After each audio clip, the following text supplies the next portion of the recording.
एक गांव में किसान रहता था। वह बहुत ही मेहनती और बहुत ही समझदार था। एक दिन वह अपने खेत में काम कर रहा था तो उसने देखा कि उसके दूसरे खेत में एक बोना गड्ढा खोद रहा है। तो उसने उससे जाकर पूछा कि तुम यह क्या कर रहे हो। बोने ने कहा कि मैं यहाँ पर गड़ा हुआ खजाना ढूंढ रहा हूँ। किसान ने बहुत आश्चर्य से पूछा, गड़ा हुआ खजाना, वो कहाँ से आया? तो उसने कहा कि यहाँ पर मैंने देखा था एक मटका गड़ा हुआ है खजाने से भरा हुआ। लेकिन वह बोना बहुत ही ज्यादा चालाक था। उसने वहाँ पर पहले से ही घड़े में पत्थर भरकर दबा रखे थे और उसके ऊपर एक सोने का सिक्का रख दिया था। तो उसने जैसे ही सोने का सिक्का निकालकर किसान को दिखाया तो किसान ने कहा कि तुम्हें कैसे पता कि यहाँ पर खजाना था? तो बोने ने बड़ी चालाकी से बोला कि खजाना मुझे मिला है तो खेत भी मेरा हुआ।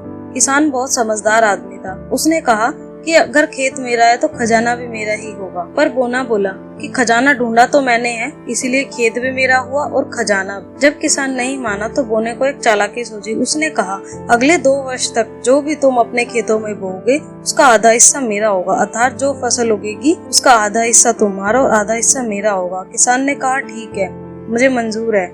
यह बात सुनकर बोना मन ही मन खुश होने लगा। उसको इस तरह हंसते हुए देखकर किसान को लगा कि कुछ गड़बड़ है। वह तुरंत बोला कि ठीक है, आधा हिस्सा तुम्हारा और आधा मेरा, लेकिन जो जमीन के ऊपर उगेगा वह सब तुम्हारा होगा और जो जमीन के नीचे उगेगा वह मेरा होगा। तो बोना बोला, ठीक है। बोने ने सोचा, यह तो बहुत ही फायदे की बात है। खेत में गेहूं, चावल, जौ, मक्का जो भी उगेगा वो जमीन के ऊपर होगा, वह मेरा होगा, और जो जमीन के नीचे होंगी जड़ें वो किसान की होंगी। वह मन ही मन सोच रहा था, कैसा मूर्ख किसान है। लेकिन किसान मूर्ख नहीं था। वह समझ गया कि उसे क्या बोना है। उसने अगले 2 वर्षों तक गाजर और आलू बोए। बेचारे बोने को 2 वर्ष तक केवल जमीन के ऊपर के पत्ते ही मिले, क्योंकि गाजर आलू सब नीचे ही होते थे और जमीन का नीचे का हिस्सा किसान का ही था।